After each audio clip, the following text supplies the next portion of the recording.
जय हिंद साथियों, स्वागत है आपका self study classes Vishwamit Jain YouTube channel में। दोस्तों, आज हम हिंदी साहित्य की अपनी जो रोज आपकी टेस्ट सीरीज होती है, जिसमें हम ट्रिक के माध्यम से क्या पढ़ते हैं, प्रश्नों को याद करते हैं, रचनाओं को याद करते हैं, हिंदी साहित्य को याद करते हैं। ठीक है, रोज आपकी सुबह 9:30 बजे क्लास होती है ट्रिकी वीडियो की, तो देखना ना भूलें, हर रोज सुबह 9:30 बजे ट्रिकी वीडियो। ठीक है, चैनल को सब्सक्राइब कर लें। दोस्तों, आप पीजीटी एग्जाम की तैयारी कर रहे हैं, नेट की कर रहे हैं, एलटी ग्रेड या किसी भी टेट एग्जाम की तैयारी कर रहे हैं जिनमें हिंदी साहित्य पूछा जाता है, तो उनके लिए ट्रिकी वीडियो बहुत ही इंपॉर्टेंट है। ठीक है, और वीडियो अच्छा लगे तो कमेंट में जरूर बताना। तो पूरा वीडियो सिर्फ आपको देखना है और कुछ भी नहीं करना, ना कुछ याद करना है ना कुछ, सिर्फ पूरा वीडियो देखना है। ठीक है, तो आज का जो आपका पहला प्रश्न है, पीली आंधी उपन्यास की लेखिका कौन है। 4 विकल्प है, 2 सेकंड आपको दिए जाते हैं। और यहां पर जरा खेत की तरह भी देख लेना, खेत की तरफ, कि देखो कैसे पीली आंधी आई है। तो आपका बिल्कुल सही आंसर हो जाएगा क्या, प्रभा खेतान। दोस्तों, आपने देखा कि पीली आंधी कहां पर आती है, खेतन में आती है, खेतों में आती है ना, क्योंकि जब सरसों फूलता है तो पीला पीला आंधी आ जाती। ठीक है, तो कहां आती पीली आंधी, खेतन में। तो पीली आंधी उपन्यास की लेखिका कौन होंगी, प्रभा खेतान। प्रभा खेतान यानी आ नंबर आपका बिल्कुल सही हो जाएगा। ठीक है, याद हुआ बिल्कुल। तो अगला प्रश्न बताना है, अपनी खबर आत्मकथा के लेखक कौन है। 4 विकल्प हैं, 4 में से एक का चयन करना है, फिर मैं आपको बताऊंगा। मैं आपको बता देता हूं दोस्तों कि अपनी खबर किन्हें नहीं रहती। अपनी खबर जो उग्र हो जाते हैं, जो उग्र हो जाते हैं, उन्हें अपनी खबर नहीं रहती कि मैं मर रहा हूं कि जी रहा हूं कि क्या हो जाएगा, उन्हें अपनी खबर नहीं रहती। जो उग्र हो जाते हैं, तो अपनी खबर आत्मकथा किसकी होगी, किसकी होगी, उग्र जी की। पांडे बेचन शर्मा उग्र। ठीक है, आ नंबर आपका बिल्कुल सही हो जाएगा। ठीक है, और आत्मकथा की बात आई है दोस्तों, तो आत्मकथा आपको पता है कि राजेंद्र प्रसाद की क्या है, सत्य की खोज, सत्य की खोज है ना, बनारसी दास जैन अर्ध कथानक है ना, तो इनको भी आपको याद रखना है। नेक्स्ट देखो, अंधा युग के रचनाकार कौन है। अंधा युग, दोस्तों आपको पता है कि धर्म ना हो तो युग भी कैसा हो जाता है, अंधा युग हो जाता है। आपने देखा होगा इतिहास में, धर्म विहीन राज्य अंधा युग रहा, धर्म विहीन राज्य का जो युग रहा वो अंधा युग रहा। धर्म की बहुत ही भूमिका रहती है, इसलिए अंधा युग होगा जिसमें धर्म नहीं होगा। तो अंधा युग के रचनाकार कौन होंगे, धर्मवीर भारती है ना। एक रचना और याद रखना, मुक्ति बोध जी की, मुक्ति बोध जी की कामायनी पुनर्विचार। कौन सी, कामायनी पुनर्विचार इनकी रचना है, और कामायनी जयशंकर प्रसाद की, और कामायनी पुनर्विचार मुक्ति बोध जी की है। ठीक है, अज्ञे जी को भी याद रखना है, अज्ञे जी भी रचनाकार हैं अपने, कितनी नाव में कितनी बार है ना, ये भी याद रखनी है। बहुत सारी रचनाएं हैं, प्रयोगवाद के माने जाते हैं, श्रेष्ठ कवि हैं अज्ञे जी। अगला बताना, रीति काव्य में कौन सा काव्य रूप अपनाया गया है। जी हाँ दोस्तों, काव्य रूप आपको बताना है, और रीति काल आपने पढ़ा है, सिद्ध काव्य धारा है ना, आपने पढ़ा है ना, रीतिबद्ध, रीति सिद्ध, रीति मुक्त है ना, रीति काव्य धारा में ये धाराएं पढ़ी हैं आप लोगों ने। और दोस्तों आपको एक मुक्त धारा भी है रीति काल में, कौन सी है, रीति मुक्त। तो रीति काव्य में कौन सा काव्य रूप अपनाया जाएगा, मुक्तक काव्य। मुक्तक काव्य यानी कि सा नंबर आपका बिल्कुल सही हो जाएगा है ना। रीति काव्य में कौन सा काव्य रूप अपनाया गया, मुक्तक काव्य अपनाया गया, यानी सा नंबर आपका बिल्कुल सही होगा। बूंदी नरेश भावसिंह के दरबारी कवि कौन थे। बूंदी नरेश भावसिंह के दरबारी कवि बताना है। और दोस्तों यहां पर आ रहा है भाव है ना, और यहां पर आ रहा है आपका उत्तर मति। तो आपको पता होगा दोस्तों, भाव हम बोलते ना यार कि मेरे भाव बन रहे हैं कि कुछ अच्छा खाया जाए है ना, भाव। और मति आप बोलते यार उसकी कैसी मति हो गई, उसने ऐसा काम कर दिया, बोलते ना। तो मति यानी कि भाव, और भाव यानी कि मति। तो भाव से के जो दरबारी कवि थे वो कौन थे, मति, क्योंकि मति और जो भाव हैं एक दूसरे के क्या हो जाएंगे, पर्यायवाची। तो आ नंबर आपका बिल्कुल सही हो जाएगा, मतीराम। ठीक है, भाव सिंह के दरबारी कवि कौन थे, मतीराम थे। आ नंबर आपका सही होगा। भिखारी दास के भी रीति काल के हैं, देव कवि भी आपको पता है ना, रीति काल से संबंधित है। पद्माकर आपके भक्ति काल से संबंधित हैं। देव कवि ने आपने संचारी भाव पढ़े होंगे 33, लेकिन 34वां संचारी भाव किसने माना? देव कवि ने। ये चीज भी आपको याद रखनी है। अगला बताना है आनंद अरुणोदय की रचयिता कौन है दोस्तों? आनंद अरुणोदय, भारतेंदु, राधा कृष्णदास, कुंभन दास या फिर प्रेम घन। और दोस्तों अगर प्रेम के बादल छा जाएं, प्रेम के घन छा जाएं, तो आपको आनंद आता है कि नहीं आता? सभी को आनंद आता है। तो प्रेम के बादल छा गए, बोले प्रेम के घन छा गए, तो आनंद आ रहा है। तो आनंद अरुणोदय के रचनाकार कौन होंगे? कौन होंगे? प्रेम घन। प्रेम घन यानी विकल्प नंबर जो डी है वो बिल्कुल सही हो जाएगा। बात कर लेते दोस्तों भारतेंदु जी की। भारतेंदु जी के नाम पर सभी को पता है कि इनके नाम पर आधुनिक काल का प्रथम काल जिसे भारतेंदु युग कहा जाता है, इन्हीं के नाम पर रखा गया। और भारतेंदु जी का जन्म कब हुआ था? 1850 में। 1850 में हुआ और 1885 में इनकी क्या हो गई थी? मृत्यु हो गई थी। किसकी? भारतेंदु जी की। तो ये चीज भी आपको याद रखनी है, ठीक है। कुंभन दास तो आपको पता है अष्टछाप के कवि हैं, इनके गुरु का नाम वल्लभाचार्य है कुंभन दास के, ठीक है। अगला बताना है अछूत की शिकायत के रचनाकार कौन है? 4 विकल्प है, 2 सेकंड भी आपको दिए जाते हैं। दोस्तों एक चीज बताना है आपको, आपने वो फिल्म देखी होगी सूर्यवंशम। सूर्यवंशम देखी ना, उसमें अमिताभ बच्चन का नाम क्या होता है? हीरा। और हीरा के साथ ऐसा प्रयोग किया जाता है, ऐसा व्यवहार किया जाता है जैसे वो अछूत हो। कैसा हो? अछूत हो। तो अछूत की शिकायत यानी कि हीरा डोम, हीरा डोम, ठीक है। हीरा डोम आ नंबर आपका याद रख लेना, हीरा डोम, है ना। और लालदास की एक रचना है दोस्तों अवध विलास। अवध विलास कई बार पूछी गई है। लालदास की रचना कौन सी है? अवध विलास है। शिवराज सिंह बेचैन, इनकी एक रचना कई बार पूछी जाती है दोस्तों, चमार की चाय। कौन सी है इनकी रचना? चमार की चाय। किसकी? शिवराज सिंह बेचैन, ठीक है। तो ये चीज भी याद रखनी। 2017 की ये रचना, इसका रचना काल है चमार की चाय का, ठीक है। अगला बताना है करुणा कादम्बिनी के रचनाकार कौन है? करुणा कादम्बिनी। तो दोस्तों एक चीज बताना कि अपने संसार में देखा होगा कि सबसे ज्यादा करुणा व्यक्ति कब करता है? कब करता है? जब व्यक्ति चला जाता है। बोले गया, बहुत अच्छा था, गया, है ना, इस दुनिया से। और जब तक जिंदा रहा, जब तक पानी नहीं दिया एक लोटा, और बोले गया, बहुत अच्छा था। तो करुणा बरसा रहे हैं। तो करुणा बरसा रहे किसके लिए? गए के लिए।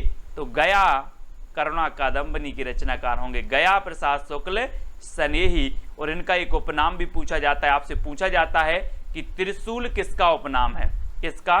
त्रिशूल किसका उपनाम है? तो गया प्रसाद शुक्ल स्नेही का उपनाम है त्रिशूल, ठीक है। बात करें पंडित महावीर प्रसाद द्विवेदी की, तो दोस्तों ये 1903 में सरस्वती पत्रिका के क्या बने थे? संपादक बने थे। अब देखना बहुत सारे लोगों को क्या रहता है, इसमें कंफ्यूज रहता है। कैसे? सरस्वती पत्रिका के जो संस्थापक थे, संस्थापक वो कौन थे? चिंतामणि घोष। कौन थे? चिंतामणि घोष थे, ठीक है। संपादक को बने महावीर प्रसाद द्विवेदी, लेकिन दूसरे संपादक। प्रथम संपादक कौन थे? श्याम सुंदर दास, ठीक है। 1900 ईस्वी में सरस्वती पत्रिका का प्रकाशन हुआ, ठीक है। संपादक कौन थे? श्याम सुंदर, ठीक है ना, याद रख लेना। लेकिन 1903 में कौन बने? महावीर प्रसाद द्विवेदी, है ना। बाल मुकुंद गुप्त की बात करें तो भारतेंदु युग और द्विवेदी युग के बीच की कड़ी कहा जाता है, समन्वय का कवि कहा जाता है बाल मुकुंद गुप्त को, ठीक है। और मैत्री शरण गुप्त को तो पता ही है, इन्हें राष्ट्र कवि कहा जाता है, मैत्री शरण गुप्त, ठीक है। भारत भारती, है ना, इनकी रचना है। अगला है साकेत महाकाव्य में कितने सर्ग हैं? मैंने आपको बताया था दोस्तों, एक हिंदी साहित्य में चलता है 12 का आंकड़ा। 12 लकी नंबर है हिंदी साहित्य का। 12 कैसे लकी नंबर है? यहाँ पर 12 लिखा, आपने देखा कि साकेत में कितने सर्ग? 12, ठीक है। और रामानंद के कितने शिष्य? कितने शिष्य? रामानंद के 12, ठीक है। और वारकरी संप्रदाय जो है, जो आपने देखा होगा, कौन सा? आलवार संप्रदाय में कितने हैं? 12, है ना। आलवार कितने थे? 12 आलवर थे। तो वारकरी नहीं, आलवर, ठीक है। आलवर भी आपको याद रखना है ना। तो ये 12 का चक्कर बहुत भयंकर है दोस्तों। 12 बहुत सारी चीजें आती है। वैसे ही साकेत महाकाव्य में कितने सर्ग हैं? 12 सर्ग हैं। और इनके 12वें सर्ग में कभी कभी पूछा जाता है कि किस सर्ग में लक्ष्मण और उर्मिला का जो है मिलन हुआ है साकेत के, तो 12वें सर्ग में हुआ है। ठीक है, तो 12वें सर्ग में याद रखना है। अगला बताना जयशंकर प्रसाद का आरंभिक उपनाम क्या था। आरंभिक उपनाम बताना है दोस्तों। बात कर लेते हैं जयशंकर प्रसाद जी की, है ना। और जयशंकर जी प्रसाद जो है ये छायावाद के श्रेष्ठ कवि माने जाते हैं, आधार स्तंभ माने जाते हैं और प्रवर्तक भी माने जाते हैं। ठीक है, अलग अलग विद्वानों ने अलग अलग प्रवर्तक माना है, किसी ने सुमित्रा नंदन को माना है, किसी ने जयशंकर प्रसाद को माना है, तो सभी को याद रख लेना है। ठीक है, और जयशंकर प्रसाद का जो आरंभिक उपनाम था वो क्या था, कलाधर। क्या नाम था, कलाधर। अगर आपको कला सीखनी है तो आप कहाँ जाओगे, शंकर जी के पास जाओगे, है ना। कहाँ जाओगे, शंकर जी के पास जाना, भगवान कला सिखा दो हमें। तो कला सीखनी है तो कहाँ जानी, शंकर जी, यानी कि जयशंकर प्रसाद जी का उपनाम था कलाधर। ठीक है, अब दोस्तों मधोप उपनाम एक कई बार पूछा गया है, तो मधोप उपनाम था किसका, मैथिली शरण गुप्त का। ठीक है, मैथिली शरण गुप्त का उपनाम क्या था, मधोप। ठीक है, त्रिशूल किसका था, तो गया प्रसाद शुक्ल स्नेही। गया प्रसाद शुक्ल स्नेही का उपनाम था क्या, त्रिशूल। वैद्यनाथ जो मूल नाम था वो किसका था, नागार्जुन का। किसका था, नागार्जुन का। तो ये उपनाम हमेशा पूछे जाते हैं। ठीक है, तो इतनी चीजें याद रखनी है। ठंडा लोहा के रचनाकार कौन है, ठंडा लोहा दोस्तों आपको बताना है, 2 सेकंड भी आपको दिए जाते हैं। मैं आपको बता दूं कि लोहा कितना भी गर्म हो, लोहा कितना भी गर्म हो, जब धर्म के पास आता है तो ठंडा हो जाता है। धर्म के पास आता है तो ठंडा हो जाता है। तो ठंडा लोहा के रचनाकार कौन होंगे, कौन होंगे, धर्म के पास आता है तो लोहा ठंडा हो जाता है, तो धर्मवीर भारती, यानी आ नंबर आपका बिल्कुल सही हो जाएगा। बात करें महादेवी वर्मा की, छायावाद की श्रेष्ठ कवित्री, आधुनिक मीरा इन्हें कहा जाता है। क्या कहा जाता है, आधुनिक मीरा। ठीक है, एक फैक्ट आपको याद रखना है। नेक्स्ट बात करें दोस्तों, इनकी एक रचना है यामा। यामा के लिए इन्हें क्या मिला, ज्ञानपीठ पुरस्कार मिला। ठीक है, याद रख लेना। इनकी रचनाएं और भी हैं, रश्मि है, नीरजा है, निहार है, महादेवी वर्मा जी की, इनको आपको याद रखना। हजारी प्रसाद द्विवेदी की बात करें तो हिंदी साहित्य के आदिकाल को इनने आदिकाल नाम दिया, है ना। हिंदी साहित्य का उद्भव विकास, हिंदी साहित्य की भूमिका, हिंदी साहित्य का आदिकाल, इनके ही ग्रंथ है हजारी प्रसाद द्विवेदी की। एक और श्रेष्ठ रचना पूछी जाती है, अशोक के फूल। अशोक के फूल, ये रचना किसकी है, तो अशोक के फूल भी हजारी प्रसाद द्विवेदी की है। ठीक है, तो इतनी चीज याद रखनी है। फिर आपको बताना है सिद्ध साहित्य किसकी रचना है, सिद्ध साहित्य। जी हाँ दोस्तों, ये किसकी है, धर्मवीर भारती की, राहुल सांकृत्यायन की, सरहपा की, या फिर रामचंद्र शुक्ल की। अभी तक आपने पढ़ा है दोस्तों कि सिद्ध काव्यधारा, सिद्ध काव्यधारा पढ़ा, जैन साहित्य, सिद्ध साहित्य, ये पढ़े हैं आपने। लेकिन आज रचना भी पढ़ लो कि सिद्ध साहित्य जो रचना है वो किसकी है, धर्मवीर भारती की, है ना। और आपको पता है कि धर्म में बहुत सिद्धि चलती है। आपने बोला कि मैंने वे मंत्र का जाप किया मुझे सिद्धि हो गई, तो सिद्धि हो गई यानी कि सिद्ध साहित्य, है ना। तो धर्मवीर भारती इस प्रकार से याद रख लेना, इनकी रचना है। और राहुल सांकृत्यायन की बात करें तो राहुल सांकृत्यायन ने हिंदी का प्रथम कवि कैसे माना है, सरहपा को माना है। ठीक है, राहुल सांकृत्यायन की आत्मकथा का नाम है दोस्तों मेरी जीवन यात्रा। मेरी जीवन यात्रा, ये चीज भी आपको याद रख लेना है। ठीक है, और मेरी जीवन यात्रा और किसकी है, तो जमुना देवी बजाज की भी आत्मकथा का नाम है।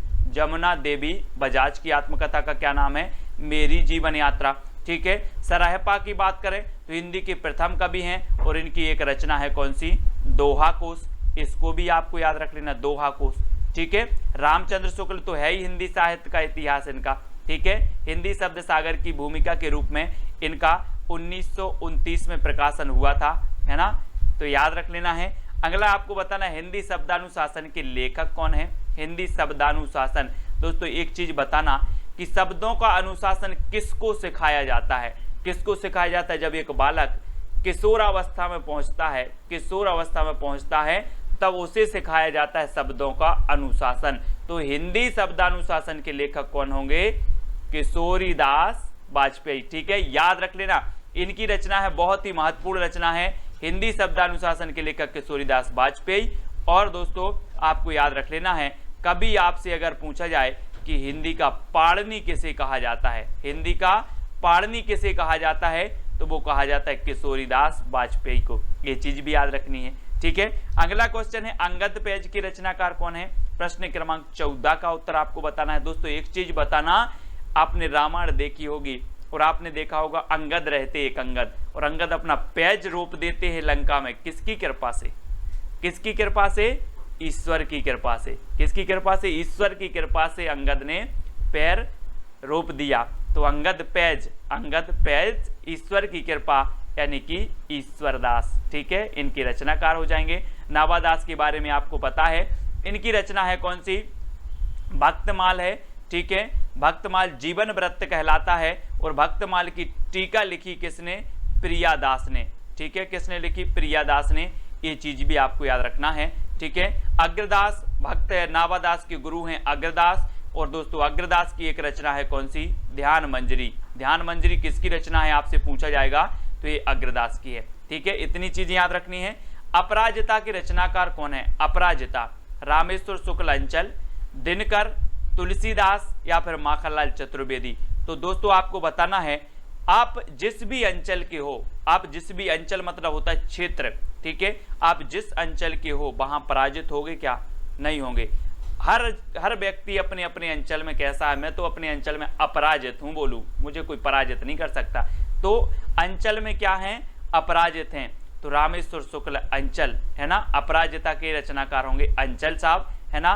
दिनकर के बारे में सभी को पता है, उर्वशी इनका श्रेष्ठ उर्वशी इनकी रचना है।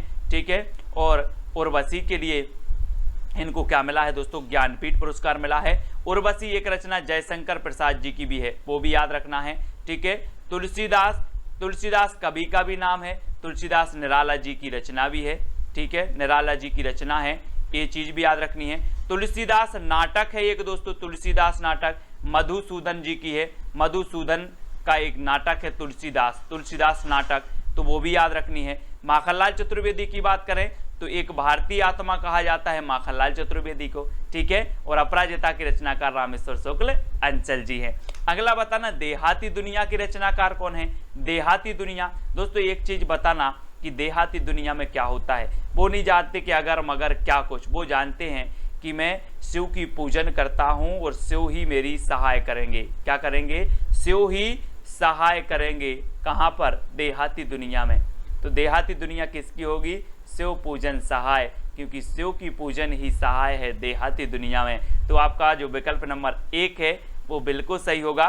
ठीक है, याद रख लेना। बात गोकुल दास की बात करें तो दोस्तों आपको कई बार बताया है, 252 वैष्णव की वार्ता और 84 वैष्णव की वार्ता, ये जीवन व्रत हैं गोकुल दास के, इनको भी याद रखना है। हालाते कन्हैया की रचनाकार कौन है? प्रश्न क्रमांक 17, विद्यापति, मलिक मोहम्मद जायसी, हजारी प्रसाद द्विवेदी या अमीर खुसरो।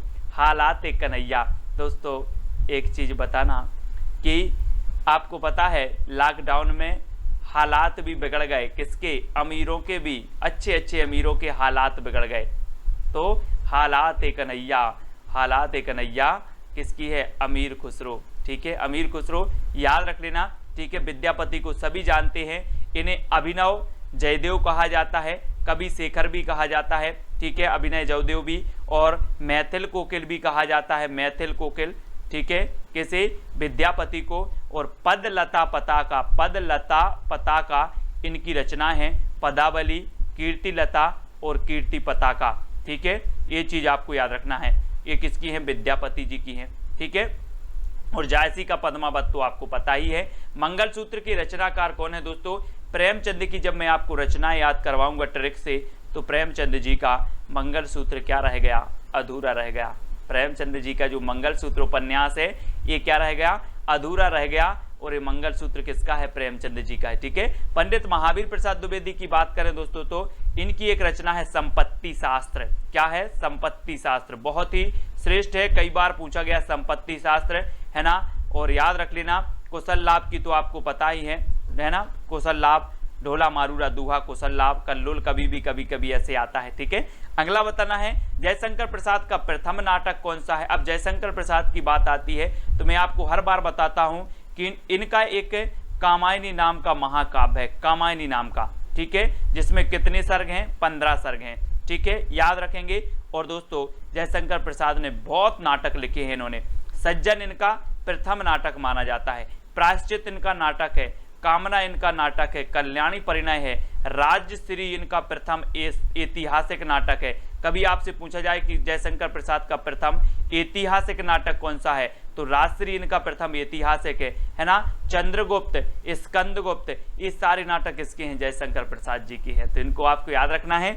अगला आपको बताना है दोस्तों, और मैं आपको बता दूं कि जो सज्जन पुरुष होते हैं वो कहाँ जाते हैं, शंकर जी की पूजन करने जाते हैं सज्जन पुरुष, है ना, याद रख लेना।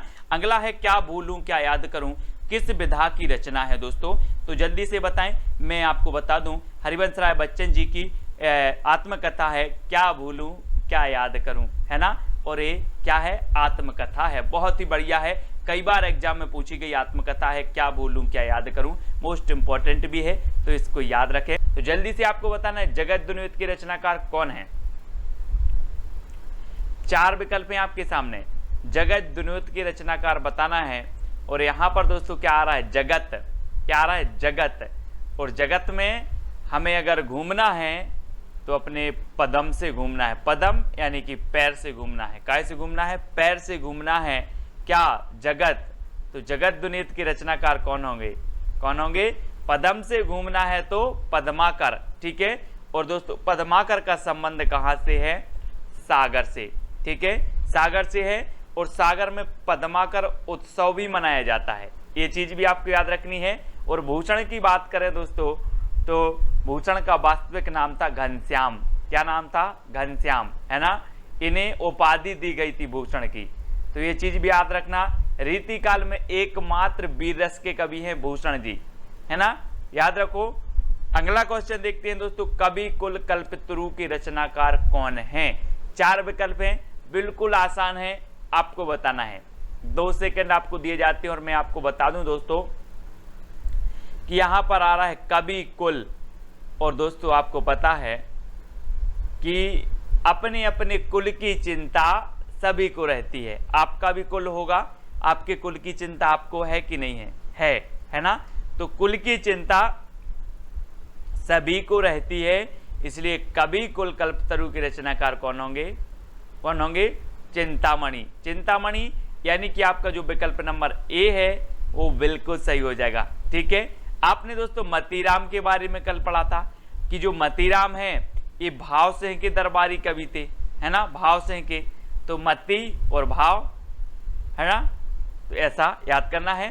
रीति संप्रदाय के प्रवर्तक कौन है दोस्तों, रीति संप्रदाय आपने पढ़ा है ना, अलंकार संप्रदाय, रीति संप्रदाय, रस संप्रदाय, ये सभी आपने पढ़े हैं। अब एक चीज बताना दोस्तों, आपने देखा होगा कि जो बामन लोग होते, बामन यानी पंडित लोग, है ना, वो क्या करते हैं, रीति रीति से पूजन करवाते हैं, कौन, बामन लोग, पंडित को बामन बोला जाता है ना, और बामन लोग रीति रीति से पूजन करवाते हैं भगवान का, ठीक है, तो रीति रीति से करवाते हैं, तो रीति संप्रदाय के जो प्रवर्तक होंगे कौन करवाते हैं, बामन करवाते हैं, तो बामन, है ना, रीति संप्रदाय के प्रवर्तक हैं बामन, याद रख लेना है आपको, ठीक है।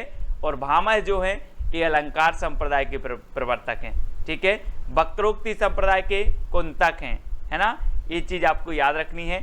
अगला क्वेश्चन देखेंगे दोस्तों, रीति काल को श्रृंगार काल किसने कहा है। अब दोस्तों एक चीज बताना कि श्रृंगार अपने भारत में ही किया जाता है कि पूरे विश्व में किया जाता है, जल्दी बताओ, कि भारत अकेले के लोग कर लेते हैं श्रृंगार, तो दोस्तों श्रृंगार तो पूरे विश्व के लोग करते हैं, तो रीति काल को श्रृंगार काल कौन कहेगा, कौन कहेगा, श्रृंगार पूरे विश्व के लोग करते हैं, तो विश्वनाथ प्रसाद, कौन कहेगा, विश्वनाथ प्रसाद, है ना, और अलंकार काल कौन कहेगा, अलंकृत काल, तो कहेगा कौन, मिश्र बंधु, यानी कि मिश्र बंधु अलंकृत काल, और श्रृंगार काल विश्वनाथ प्रसाद, ठीक है, ये चीज आपको याद रखनी है। दोस्तों भाव विलास के रचनाकार कौन है, 4 विकल्प हैं, 4 में से अपना चयन करके आपको बताना है। और हम बोलते ना आजकल, बोले आजकल तो आप भाव भी नहीं दे रहे, है ना, भाव नहीं दे रहे, है ना, या फिर भाव देव, अपन बोलते कोई भी आप सामान लेने जाते भाव देव यार क्या है, तो भाव विलास के रचनाकार कौन होंगे, देव कवि, ठीक है, कौन होंगे, देव कवि, तो भाव देव, ठीक है। और दोस्तों देव कवि के बारे में आप जानते हैं कि जो देव कवि हैं इन्होंने 34वां छल नामक संचारी भाव माना है, ये चीज तो आपको पता है। घनानंद की बात करें तो इनकी प्रेमिका के बारे में तो आप जानते ही, इनकी प्रेमिका का नाम क्या था, सुजान, है ना। तो इनकी जितनी भी रचना है सुजान सुजान करके आती हैं, तो वो भी याद रख लेना। बिहारी सतसई तो आपको पता ही है, बिहारी सतसई, है ना, बिहारी जी की श्रेष्ठ रचना है, ये तो पता ही है, ठीक है, तो इनको याद रख लेंगे। और पद्माकर की जगत विनोद हमने पढ़ ली, जो आपसे पूछी जाती है। अगला बताना, आलमकृत माधवानल कामकंदला की भाषा क्या है दोस्तों। अब एक चीज बताना दोस्तों, ये पूछी जाती है माधवानल कामकंदला किसकी रचना है, तो दो कवियों की, एक गणपति की है और आलम की भी है, ठीक है, तो याद रख लेना है। और दोस्तों आपको बताना इसकी भाषा क्या है, तो भाषा इसकी क्या है दोस्तों, आपको पता है कि आपका आलम क्या है। हम बोल रहे आपका आलम क्या है यार, बोले हाँ इस अवधि में तो आलम सही है, या अगली अवधि में आलम सही हो जाएगा। अभी आलम सही नहीं, अगली अवधि में आलम सही हो जाएगा, है ना। तो आलम अगली अवधि में सही होगा, तो आलमकृत जो माधवानल कामकंदला है इसकी भाषा क्या होगी, अवधि। अवधि यानी सा नंबर आपका बिल्कुल सही हो जाएगा, ठीक है। खड़ी बोली की बात करें दोस्तों, तो खड़ी बोली जो है पश्चिमी हिंदी की बोली मानी जाती है। ब्रज ये भी पश्चिमी हिंदी की बोली मानी जाती है, ठीक है, ये चीज़ आपको पता है ना करनी है। और आपको पता है दोस्तों कि जो राजस्थानी, गुजराती और पश्चिमी हिंदी ये काय से निकली थी, सौरसेनी अपभ्रंश से, ठीक है। और अवधि काय की है, पूर्वी हिंदी की, अवधि, बघेली, छत्तीसगढ़ी, ये पूर्वी हिंदी की मानी जाती हैं, ठीक है। तो ये चीज़ आपको याद रखनी है। फिर आपको बताना, जैसे कंता घर रहे तैसे रहे विदेश, ये पंक्ति किसकी है दोस्तों, प्रेमघन की, भारतेंदु की, राधा कृष्ण की या प्रताप नारायण मिश्र। एक चीज बताना, जैसे घर रहे वैसे विदेश रहे, मतलब व्यक्ति का प्रताप जैसा घर में है वैसा ही विदेश में है, क्या, प्रताप। तो जैसे कंता घर रहे तैसे रहे विदेश, है ना, चाहे घर में हो तो प्रताप वही होगा, विदेश में हो तो भी प्रताप वही होगा। तो प्रताप नारायण मिश्र, ये इनकी पंक्ति है, याद रख लेना, जैसे कंता घर रहे तैसे रहे विदेश, प्रताप नारायण मिश्र, ठीक है। अगला बताना है दोस्तों आपको, हिंदी साहित्य में महाप्राण शब्द किसके लिए प्रयोग किया जाता है। 4 विकल्प हैं दोस्तों, बहुत ही बढ़िया है ना। और आपको पता है क्रांतिकारी कवि भी इन्हें कहा जाता है ना। और छंद मुक्त रचना इनकी एक जूही की कली है, ठीक है। और सबसे ज्यादा विरोध हुआ तो वो इन्हीं का हुआ है। और महाप्राण कहा जाता है किसे, निराला को। अब दोस्तों एक बताना, प्राण प्राण हो तो ठीक है, बात मान ले प्राण, लेकिन महाप्राण तो कोई निराला व्यक्ति ही होगा जिसे महाप्राण कहा जाएगा, कि सामान्य ऐसे ही व्यक्ति को कह दिया जाएगा, नहीं, कोई निराला व्यक्ति है और वो है सूर्यकांत त्रिपाठी निराला, छायावाद के आधार स्तंभ, ठीक है।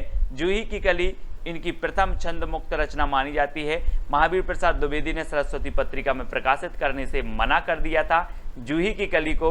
और दोस्तों बाद में ये रचना इतनी प्रसिद्ध हुई कि निराला जी की प्रसिद्धि का कारण बनी जूही की कली, ठीक है, याद रख लेना है। महावीर प्रसाद द्विवेदी की संपत्ति शास्त्र आपको याद रख लेना। 1903 में ये सरस्वती के संपादक बने, 1920 तक ये रहे, ठीक है। द्विवेदी जी के नाम पर द्विवेदी युग का नाम भी पड़ा, ये चीज भी आपको याद रखना। गया प्रसाद शुक्ल स्नेही की बात करें तो इनका जो उपनाम है वो क्या है, त्रिशूल। त्रिशूल इनका उपनाम है, गया प्रसाद शुक्ल स्नेही, ठीक है, इनको याद रखेंगे। और मैथिली शरण गुप्त तो आपको पता ही है दोस्तों, है ना। भारत भारती इनकी श्रेष्ठ रचना मानी जाती है और दोस्तों इन्हें राष्ट्र कवि भी कहा जाता है। अगला बताना, कोर्ट मार्शल नाटक के रचनाकार कौन है, कोर्ट मार्शल। अब एक चीज बताना दोस्तों कि अगर आपका कोई मुकदमा चल रहा है तो आप यहीं देश के कोर्ट में जाओगे कि विदेश जाओगे, स्वदेश जाओगे कि विदेश जाओगे, कोर्ट में आपका मामला यहीं चलेगा ना, स्वदेश के कोर्ट में। तो कोर्ट मार्शल स्वदेश दीपक, है ना, कोर्ट मार्शल स्वदेश दीपक, क्योंकि हमें स्वदेश के कोर्ट में जाना है, विदेश के कोर्ट में नहीं जाना। यानी कि आपका जो 1 नंबर है वो बिल्कुल सही हो जाएगा, ठीक है। एक रचना पूछी जाती है जो दोस्तों विजय तेंदुलकर जी की, कौन सी, सखाराम बाइंडर। मैंने आपको याद करवाई थी, कैसे याद करवाई थी, कैसे याद करवाई थी कि जो विजय तेंदुलकर से हमें याद आ जाता सचिन तेंदुलकर, है ना। और सचिन तेंदुलकर जब टीम में खेलते थे तो सभी से सखा भाव, सखा जैसा प्रेम करते थे, है ना, सखा जैसे रहते थे। तो सखा भाइंडर विजय तेंदुलकर। ठीक है, ये चीज आपको याद रखनी है। कोर्ट मार्शल तो याद हो गई आपको, स्वदेश दीपक। ठीक है, अगला बताना दोस्तों, बकरी नाटक के रचनाकार कौन है? बकरियां रहती ना जो अपने गांव में आपने देखी बकरियां, है ना, तो बकरी नाटक के कौन है? 4 विकल्प हैं दोस्तों, और कितनी बकरी हैं पूरे देश में, इसका आपको कैसे पता चलेगा? कैसे पता चलेगा? जब इनका सर्वे होगा। क्या होगा? सर्वे होगा। तो बकरी का सर्वे करवाना है, तो बकरी नाटक की रचयिता कौन होंगे? सर्वेश्वर दयाल सक्सेना। ठीक है, आधे अधूरे रचना जो है वो किसकी है? मोहन राकेश की है, आधे अधूरे, है ना। हबीब तनवीर की कौन सी है? चरणदास चोर। चरणदास चोर इनकी बहुत ही प्रसिद्ध है, कई बार पूछी गई है। ठीक है, चरणदास चोर, ये याद रख लेना है। और बकरी नाटक किसका है? तो सर्वेश्वर दयाल सक्सेना जी का है। ठीक है, अगला बताना दोस्तों, छल क्षण बोले कण मुस्काए, ये इसके रचनाकार कौन है? धर्मवीर भारती जी हैं, महादेवी वर्मा है, कन्हैयालाल मिश्र प्रभाकर हैं, या फिर नामवार से हैं।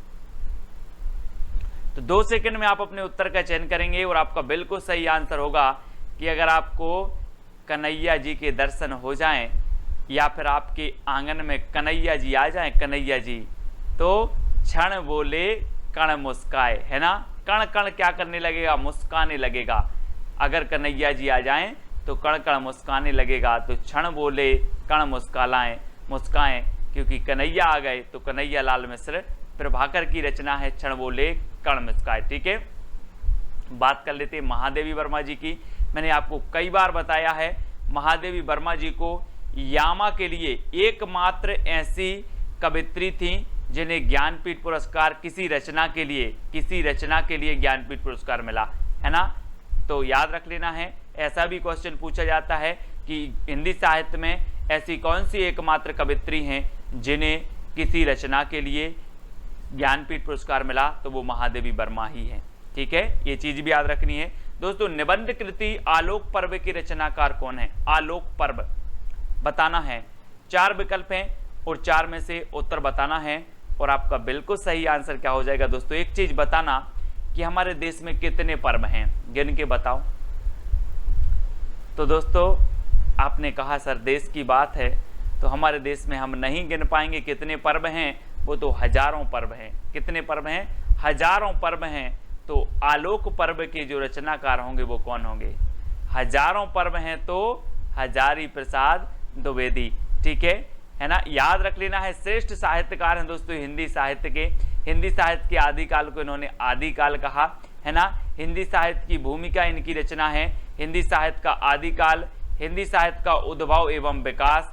ठीक है, और दोस्तों एक इनकी रचना पूछी जाती है, मैंने आपको याद करवाई थी, अशोक के फूल।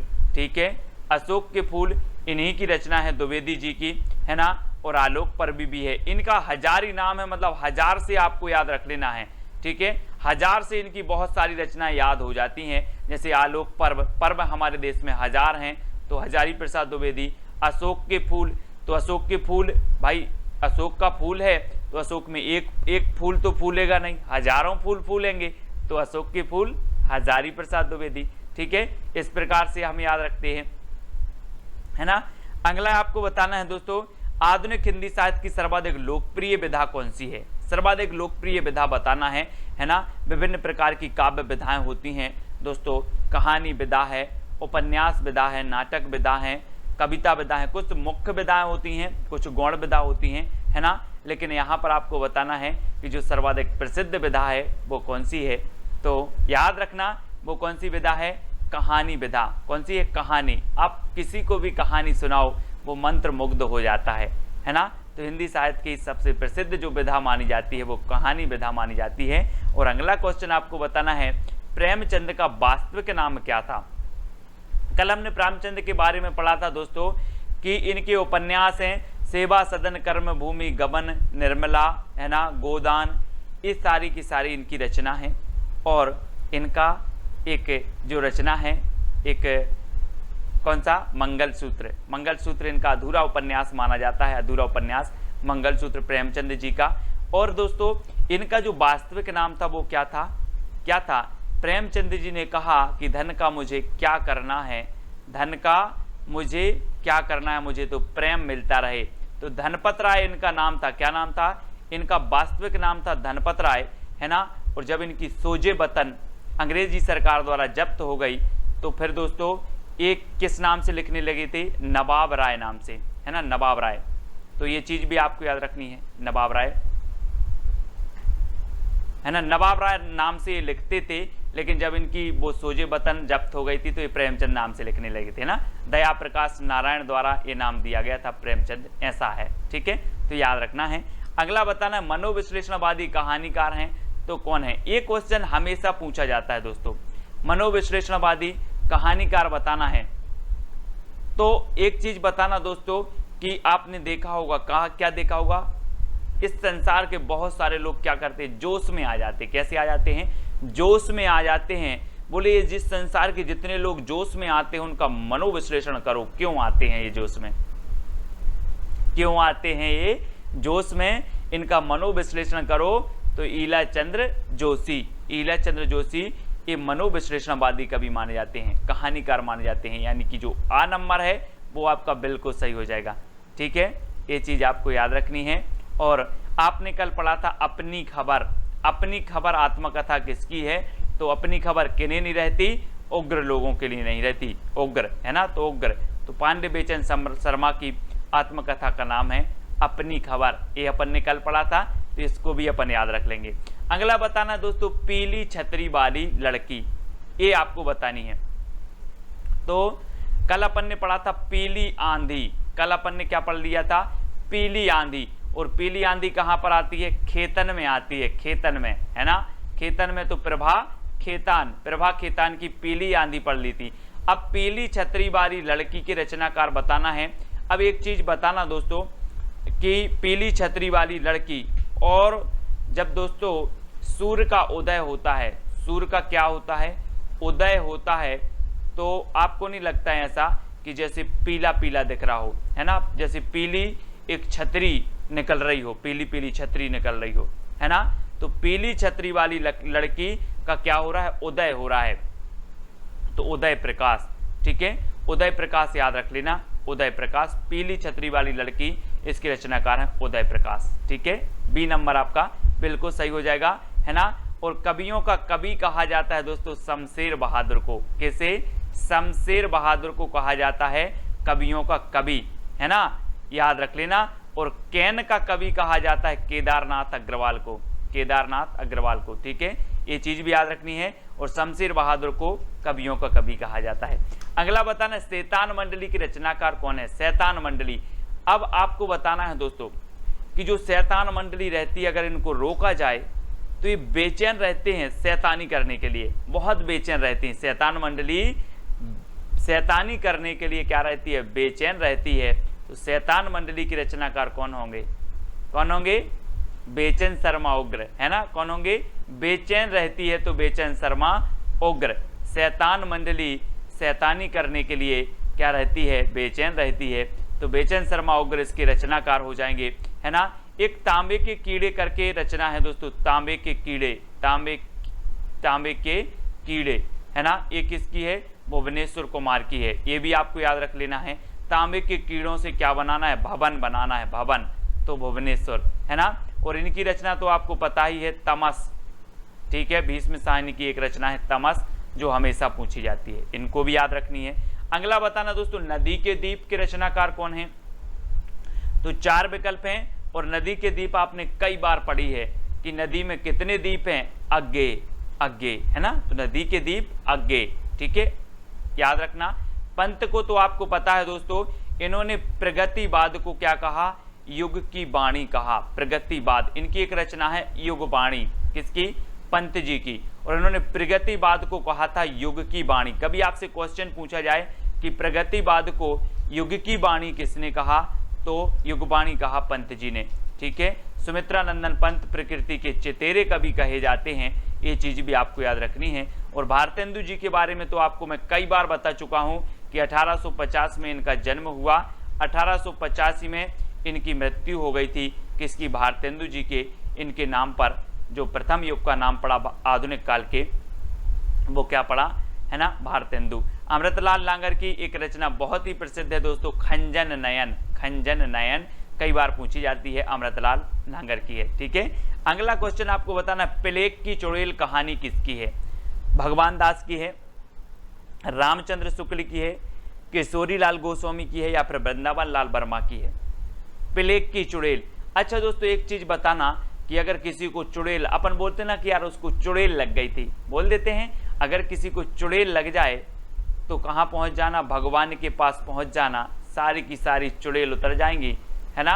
अपन बोलते ना यार भगवान के पास ले चलो, भूत उतर जाएंगे इसके, तो सारी की सारी चुड़ैल उतर जाएंगी। कहाँ ले जाना है? भगवान के पास। तो भगवान दास, प्लेग की चुड़ैल इनकी रचना हो जाएगी। ठीक है, सभी लोग याद रख लेना, हिंदी का पाणिनि कहा जाता है किसे? किसे कहा जाता है हिंदी का पाणिनि? किशोरी लाल गोस्वामी, है ना, याद रख लेना है, हिंदी का पाणिनि इन्हें कहा जाता है, किशोरी लाल गोस्वामी को। और वृंदावन लाल वर्मा की एक रचना है दोस्तों, मृगनयनी। ठीक है, मृगनयनी याद रखना है। ठीक है, इनकी रचना मृगनयनी है और ऐतिहासिक उपन्यासकार माने जाते हैं कौन? वृंदावन लाल वर्मा। ठीक है, याद रखना है, सभी लोग याद रखेंगे। और अगला क्वेश्चन बताना है, उदंत मार्तंड के संपादक कौन थे? दोस्तों आपको पता है कि हिंदी का जो प्रथम समाचार पत्र था वो कौन था? उदंत मार्तंड था। ठीक है, और ये कब प्रकाशित हुआ? तो ये प्रकाशित हुआ 1826 में। ठीक है, कहाँ से प्रकाशित हुआ? तो ये हुआ कलकत्ता से। कहाँ से प्रकाशित हुआ? कलकत्ता से। ठीक है, और ये कैसा था? तो ये साप्ताहिक था, याद रख लेना, ये साप्ताहिक था, ये याद रखना। अगर आपसे पूछा जाए हिंदी का प्रथम साप्ताहिक समाचार पत्र कौन था, तो आप बताना उदंत मार्तंड। हिंदी का प्रथम समाचार पत्र कौन था, तो आप बताना उदंत मार्तंड। ठीक है, इसके संपादक कौन थे? तो जुगल किशोर थे। ठीक है, क्योंकि किशोर लोग क्या करते हैं? उदंत करते हैं, उदंड, है ना, उदंड होते हैं। किशोर लोग कैसे होते हैं? उदंड। तो उदंत मार्तंड के जो संपादक थे वो कौन थे? जुगल किशोर। ये चीज 1826 में आपकी एक क्या निकली? उदंत मार्तंड निकला। फिर दोस्तों एक पत्रिका निकली थी, कौन सी? बंगदूत। आपको पता होगा बंगदूत। कहाँ से बंगदूत निकली थी? कब निकली थी ये? 1829 में निकली थी बंगदूत। फिर हिंदी का प्रथम दैनिक समाचार पत्र कौन सा था? समाचार सुधावर्षण। कौन सा था? समाचार सुधावर्षण। ठीक है, कब निकला ये? 1854 में। 1854 में, है ना, याद रख लेना। और 1855 में दोस्तों एक निकला था प्रजा हितैषी। कौन सा निकला था? प्रजा हितैषी। ठीक है, ये किसका था? 1855 में इसके संपादक कौन थे? राजा लक्ष्मण सेन, है ना। श्याम सुंदर सेन ने कौन सा निकाला? इनका निकाला समाचार सुधावर्षण, हिंदी का प्रथम दैनिक समाचार पत्र 1854 में। ठीक है, बंगदूत पत्रिका राजाराम मोहन राय ने 1829 में, जुगल किशोर ने 1826 में जो है उदंत मार्तंड ये संपादक बने, है ना, और इस साप्ताहिक था। प्रश्न है कि तुलसीदास की काव्य कला की सबसे मधुरतम अभिव्यक्ति कौन सी है? 4 विकल्प हैं तुलसीदास जी को, आप जानते हैं दोस्तों, राम भक्ति धारा के श्रेष्ठ कवि तुलसीदास, जिनके गुरु का नाम था नरहरिदास। ठीक है, आपको पता है। और तुलसीदास की जो प्रमाणिक कृतियां मानी जाती हैं वो कितनी कृतियां मानी जाती हैं? 12। ठीक है, 12 मानी जाती हैं। उन सभी में से जो सबसे प्रसिद्ध और मधुरतम अभिव्यक्ति है वो कौन सी है? यहाँ पर बताना है। आपने वो पढ़ा होगा कि चित्रकूट के घाट में भई संतन की भीड़ और तुलसीदास चंदन के से तिलक देत रघुबीर। दोस्तों आपको पता होगा, आपने बिल्कुल सही आंसर बताया, गीतावली। सबसे मधुरतम अभिव्यक्ति क्या हो? अभिव्यक्ति क्या है दोस्तों? इन्हें गीत गाए हैं, किसके? श्री राम की भक्ति के गीत गाए हैं। तो सबसे मधुरतम अभिव्यक्ति कौन सी होगी? गीत, मतलब गीतावली। ठीक है, याद रख लेना। इनकी रामचरितमानस रचना बहुत ही प्रसिद्ध है दोस्तों, सर्वाधिक टीकाएं लिखी गई रामचरितमानस की। और ये महाकाव्य है। किस भाषा का महाकाव्य है? तो अवधी भाषा का महाकाव्य है। ठीक है, विनय पत्रिका की बात करें और कवितावली की बात करें तो ये रचनाएं दोस्तों ब्रज भाषा में लिखित हैं। कौन सी भाषा में लिखित हैं? ब्रज भाषा। ठीक है, तो इनको भी आपको याद रखनी है। अगला क्वेश्चन आपसे पूछा जाता है, शिवराज भूषण की रचनाकार कौन है? 4 विकल्प हैं आपके सामने, 2 सेकंड आपको दिए जाएंगे और ट्रिक भी, फनी ट्रिक बताई जाएगी आपको। दोस्तों जब तक मैं आपको बता दूं कि जो शिवराज भूषण ग्रंथ है इसमें अलंकारों की जो संख्या बताई गई है वो 105 अलंकारों की संख्या बताई गई है। याद रख लेना, कितने अलंकार, आपसे क्वेश्चन पूछा जाएगा कि निम्न में से बताइए किस रचना में 105 अलंकारों की चर्चा हुई है, या 105 अलंकारों की चर्चा किस रचना में हुई है, तो आपका उत्तर होगा शिवराज भूषण में। ठीक है, और शिवराज भूषण के रचनाकार कौन है, तो आपको पता है भूषण लगा है तो भूषण, है ना, याद रखना। और दोस्तों काव्य निर्णय, काव्य निर्णय एक रचना है, बहुत ही प्रसिद्ध रचना है भिखारी दास की। ठीक है, ये चीज भी आपको याद रखनी है। और हमने याद की थी एक रचना जगत विनोद, जगत विनोद रचना किसकी है, पद्माकर जी की है। ठीक है, याद रख लेना। अगला क्वेश्चन आपको होता है रीतिरात्मा काव्यस्य, आपसे काव्य की परिभाषाएं भी पूछी जाती हैं दोस्तों। अब रीतिरात्मा काव्यस्य कह दिया कि परिभाषा किसकी है, तो आप क्या कहेंगे किसकी है, 2 सेकंड में जल्दी बताएं। बामन, कुंतक, दंडी या भामा है। मैंने आपको याद करवाया था दोस्तों कि रीति संप्रदाय और रीतिकाल, रीतिकाल अलग, रीति संप्रदाय अलग। रीति संप्रदाय के प्रवर्तक कौन है, रीति से पूजन करवाते हैं कौन, बामन लोग, पंडित लोग, जिन्हें पंडित बोलते हैं ना, वो बामन लोग रीति से करवाते हैं पूजन भगवान की। तो रीति संप्रदाय के कौन होंगे, बामन, है ना, बामन यानी कि 1 नंबर।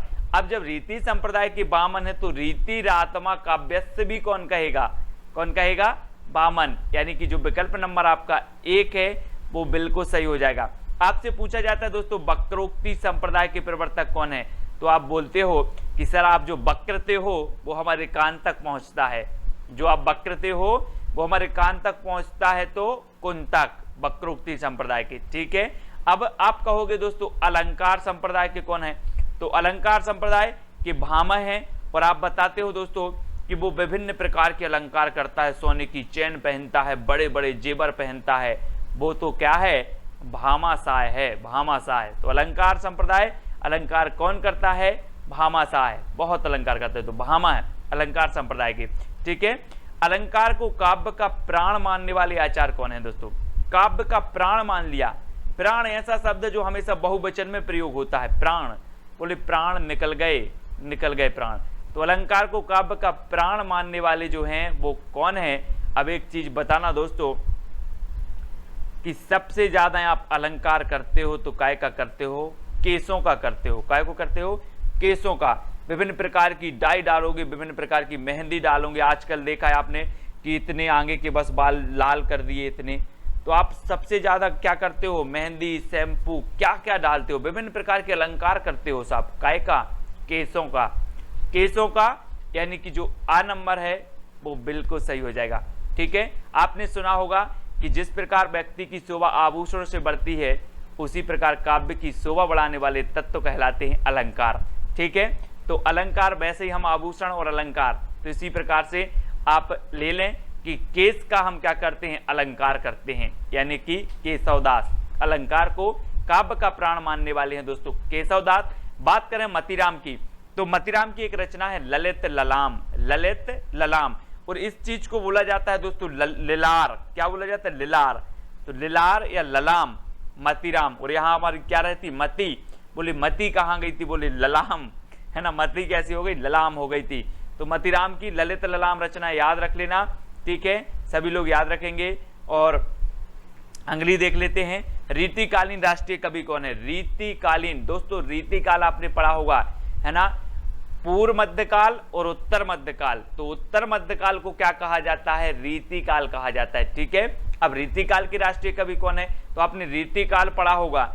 और रीतिकाल में एक ही कवि आपको दिखता है जो वीर रसपूर्ण रचनाएं करता है, वो कवि कौन है, भूषण, जिनका वास्तविक नाम क्या है, घनश्याम। घनश्याम को भूषण की उपाधि दी गई थी। ठीक है, ये चीज भी आपको याद रखनी है।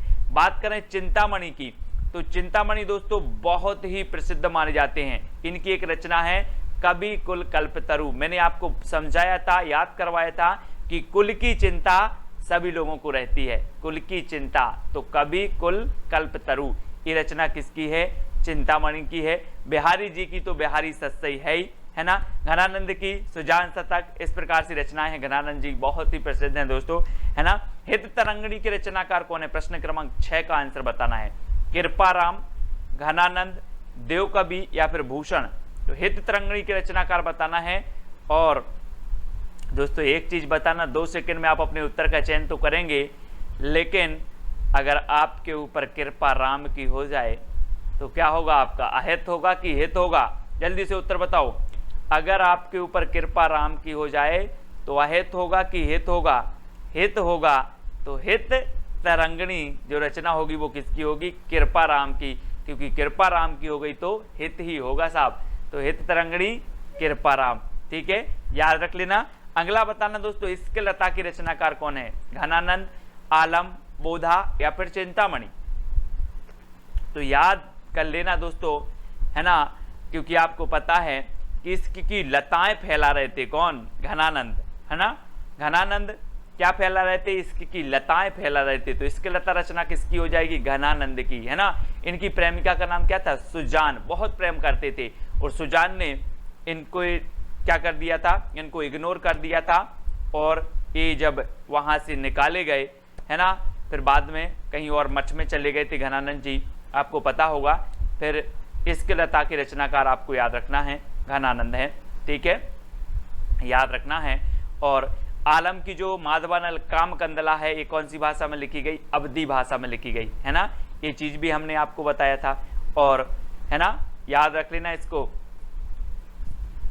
अगला है दोस्तों अंगद दर्पण। अंगद दर्पण की रचनाकार कौन है? सॉरी, अंग दर्पण, अंगद नहीं, अंग दर्पण। रसलीन है, सेनापति है, मतीराम या फिर कृपाराम है? तो एक चीज बताना दोस्तों, आजकल के जो किशोर होते ना, किशोर किशोरियां होती हैं, वो दर्पण में अपने अंग देख देख के बड़ा रस लेते हैं, मैं कितना सुंदर हूं। दिन में कम से कम 10 से 15 बार तो दर्पण देखते हैं, है ना। तो अंग दर्पण में देख देख क्या लेते हैं? रस लेते हैं। तो अंग दर्पण की रचनाकार रसलीन, अंग दर्पण की रचनाकार रसलीन। इस प्रकार से याद करना कि अंग दर्पण में देख करके रस लेते हैं तो रसलीन, है ना, याद करेंगे। और दोस्तों एक रचना है सेनापति जी की, कौन सी है? जल्दी से आपको बताना है। काव्य रत्नाकर ऐसे करके है सेनापति की, बहुत बढ़िया रचना है ना, वो आप याद रख लेना और बता देना कमेंट में कौन सी है, मुझे याद नहीं आ रही। रामचरितमानस को छोड़कर सर्वाधिक जो टीकाएं किस ग्रंथ पर लिखी गई? रामचरितमानस को छोड़कर सर्वाधिक टीकाएं किस ग्रंथ पर लिखी गई दोस्तों? सर्वाधिक टीकाएं अगर आज किसी रचना की लिखी गई, किसी ग्रंथ की लिखी गई, तो वो लिखी गई रामचरितमानस की। उसके बाद किसी की लिखी गई तो किसकी लिखी गई? बिहारी सतसई की, ठीक है, ये चीज आपको याद रखनी है। और बिहारी सतसई बिहारी जी की रचना है, ठीक है। बीजक तो आपको पता ही है, कबीरदास जी की है ना। पद्मावत इनकी मलिक मोहम्मद जायसी की पद्मावत है ना। सूरसागर आपको पता है सूरदास जी की है ना। तो ये सारी रचनाएं आपको याद भी करनी है। घनानंद को साक्षात रस मूर्ति किसने कहा है? जी हाँ दोस्तों, आपको पता है बहुत रस ले रहे थे घनानंद सुजान का, है ना, आनंद ले रहे थे, बहुत दरबार में संगीत हो रहा है उसका रस ले रहे थे, और घनानंद जी को साक्षात रसमूर्ति कह दिया साहब। किसने कह दिया? कौन है ऐसे जो कहेंगे?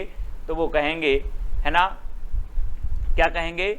रामचंद्र शुक्ल जी कहेंगे इन्हें, घनानंद को साक्षात रसमूर्ति रामचंद्र शुक्ल ने कहा है। यानी कि आपका जो विकल्प नंबर ए है वो बिल्कुल सही हो जाएगा, ठीक है। अगला क्वेश्चन देख लो दोस्तों, जयशंकर प्रसाद का जन्म कब हुआ था? अब मैं आपको जन्म भी याद करवाऊंगा दोस्तों।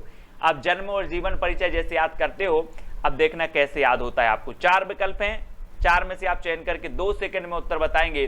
फिर मैं आपको बता रहा हूं कि यहाँ पर जो चित्र में है वो क्या कर रहा है? शंकर जी का शीश नवा रहा है, शीश नवा रहा है।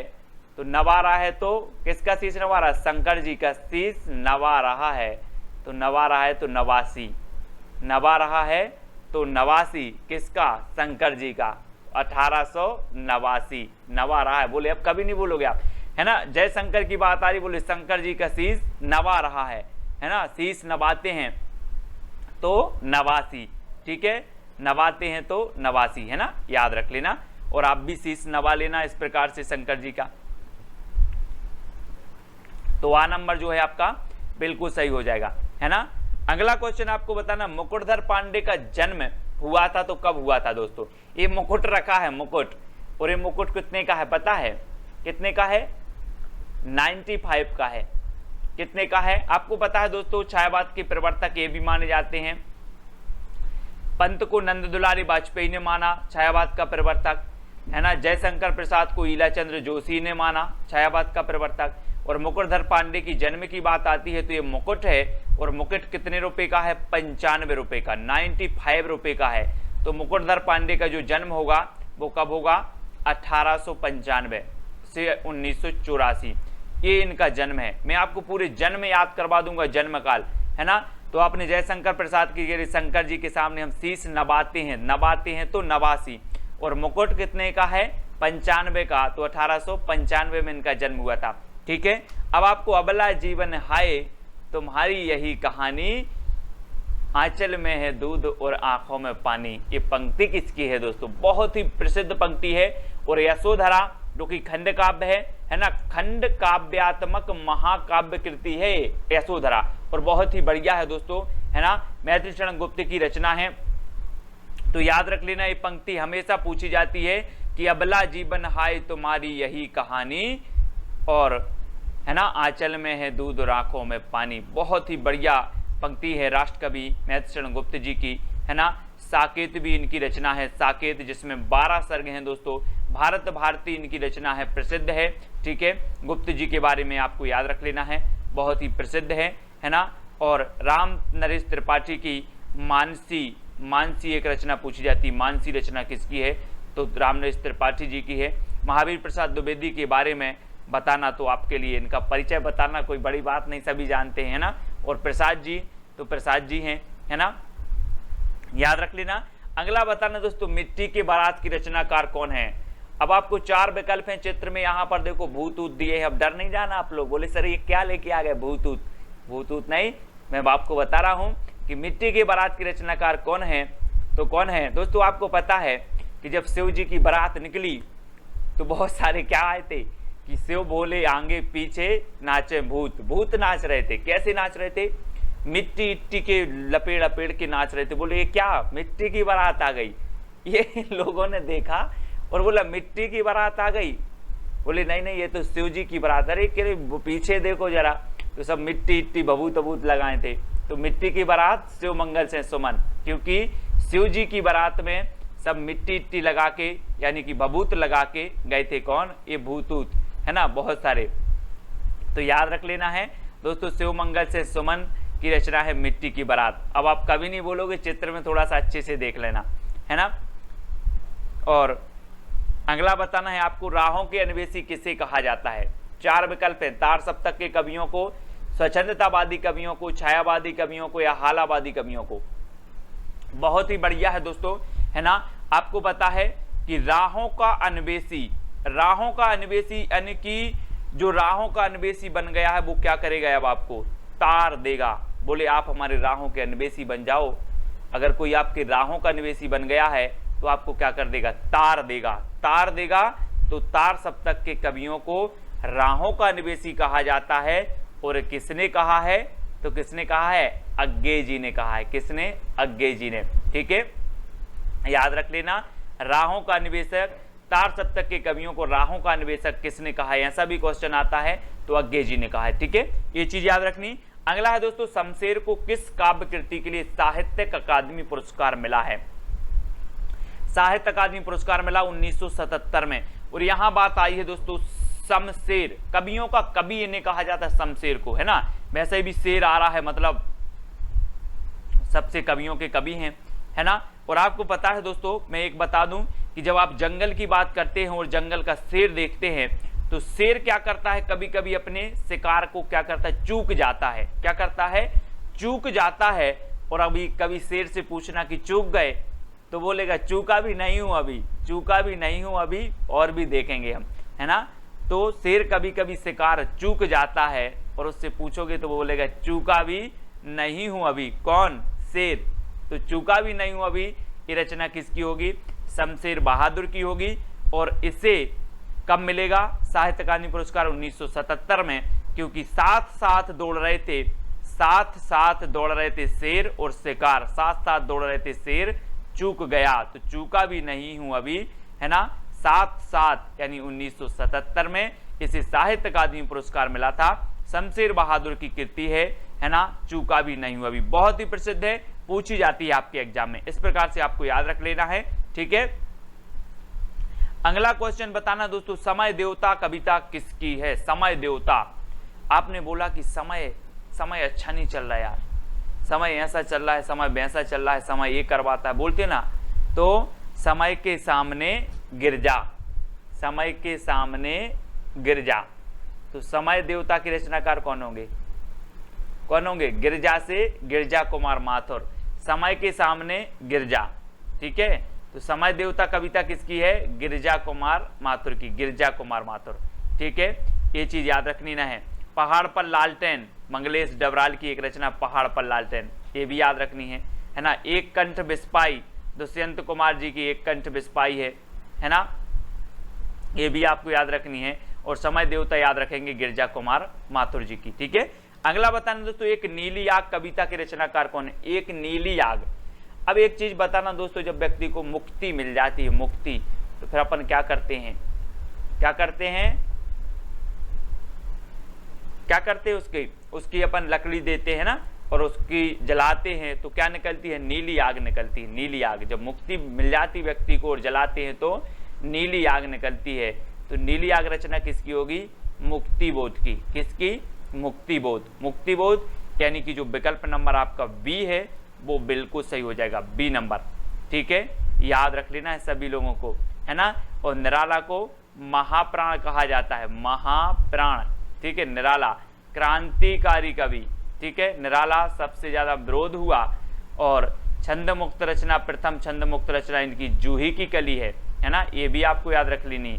छायावाद के आधार स्तंभों में प्रमुख नाम है ना। तो अगला बताना है दोस्तों, कर्फ्यू नाटक के रचनाकार कौन है? 1972 की ये रचना है कर्फ्यू, है ना।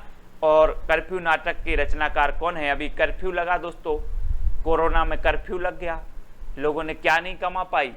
लक्ष्मी नहीं कमा पाई। क्या नहीं कमा पाई? लक्ष्मी। काय में? कर्फ्यू में। और कर्फ्यू कभी भी लगता है, लक्ष्मी नहीं कमा पाते लोग, तो लक्ष्मी नारायण लाल।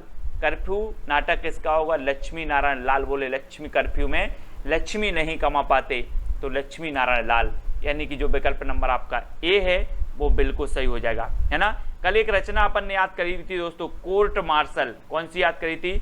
Court martial. तो कोर्ट जाना है तो स्वदेश के कोर्ट जाना है, स्वदेश के कोर्ट जाना है। और वृंदावन लाल वर्मा ऐतिहासिक उपन्यासकार माने जाते हैं। एक इनकी जो रचना पूछी जाती है मृग नयनी, है ना, मृग नयनी वृंदावन लाल वर्मा जी की, ये हमेशा पूछी जाती है। तो ये चीज भी याद रखनी है। कोर्ट मार्शल स्वदेश दीपक जी की है, तो ये भी याद रखेंगे। और कर्फ्यू तो है ही, कर्फ्यू में क्या नहीं कमा पाते? लक्ष्मी नहीं कमा पाते, तो लक्ष्मी नारायण लाल। अगला बताना दोस्तों, खूबसूरत बहू नाटक के रचनाकार कौन है? खूबसूरत बहू नाग बोडस, बाल मुकुंद गुप्त, शीतला प्रसाद त्रिपाठी या राजा लक्ष्मण सिंह। तो आप कभी बोलोगे कि खूबसूरत बहू को काय ने डस लिया? नांग ने डस लिया। चित्र में देखो, खूबसूरत बहू को नांग ने डस लिया। तो खूबसूरत बहू नाटक के रचनाकार कौन होंगे? नांग बोडस। कौन होंगे?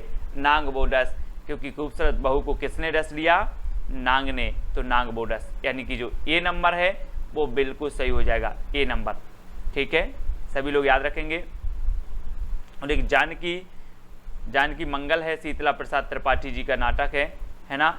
अभिनीत नाटक माना जाता है, भारतेंदु जी ने इसमें अभिनय किया था, है ना। ये चीज भी आपको याद रख लेनी। और राजा लक्ष्मण से आप याद आता है दोस्तों कि इनने प्रजा हितैषी पत्र निकाला था 1955 में, है ना, 1855 में प्रजा हितैषी राजा लक्ष्मण सेन, है ना। 1854 में जो आपका प्रथम दैनिक समाचार पत्र समाचार सुधावर्षण आया था, है ना, ये चीज भी याद रखनी है। 1826 में तो आपका उदंत मार्तंड आया था, है ना। बहुत बढ़िया। तो दोस्तों यहाँ पर अपने 20 प्रश्न कंप्लीट होते हैं। अब आपको कितने याद हुए हैं, है ना, कैसी ट्रिक लगी है, कौन सी ट्रिक सबसे अच्छी लगी है वो भी आप बता सकते हो। और दोस्तों आपका जो चैलेंज प्रश्न है वो क्या है? प्लेग की चुड़ैल कहानी किसकी है? प्लेग की चुड़ैल, कल भी हमने याद करवाई थी रचना, है ना। तो प्लेग की चुड़ैल कहानी किसकी रचना है? ये आपको चैलेंज प्रश्न दिया जाता है। हर व्यक्ति को चैलेंज स्वीकार करके कमेंट में लिखना है कि प्लेग की चुड़ैल के जो रचनाकार हैं वो कौन है। जितना आप लिखते हो, जितना अच्छा लगते हो, है ना, और इसके बारे में क्या जानते हो वो भी आप लिख सकते हो, ठीक है। जो जितना लिखता है उसको उतना ही याद होता है दोस्तों। ठीक है, तो लिखा करें, है ना। और दोस्तों पिछले प्रश्न का जो आपका उत्तर होगा वो क्या होगा, क्या भूलूं क्या याद करूं। ये क्या है, हरिवंश राय बच्चन जी की आत्मकथा है और दोस्तों बहुत ही प्रसिद्ध है, क्या भूलूं क्या याद करूं, कई बार पूछी गई है ना। तो इसका काव्य रूप पूछा था तो क्या है, ये आत्मकथा है। बहुत सारे लोगों ने बिल्कुल सही आंसर बताए हैं। ठीक है, अब दोस्तों जो भी साथी टेलीग्राम ग्रुप से नहीं जुड़े हैं वो टेलीग्राम ग्रुप से जुड़ जाएं। टेलीग्राम ग्रुप से जुड़ने के लिए दोस्तों आपको क्या करना है, सर्च करना है IAS स्टडी ट्रैक और ज्वाइन हो जाना है। साथ ही व्हाट्सएप से आपको जुड़ना है हिंदी साहित्य के, तो आपको सर्च करना है व्हाट्सएप पे 9098609291, इस पर मैसेज करना है और ऐड हो जाना है। ठीक है, तो सभी लोग वीडियो को लाइक करके शेयर अवश्य करेंगे दोस्तों। आज के वीडियो के लिए बस इतना ही। जय हिंद,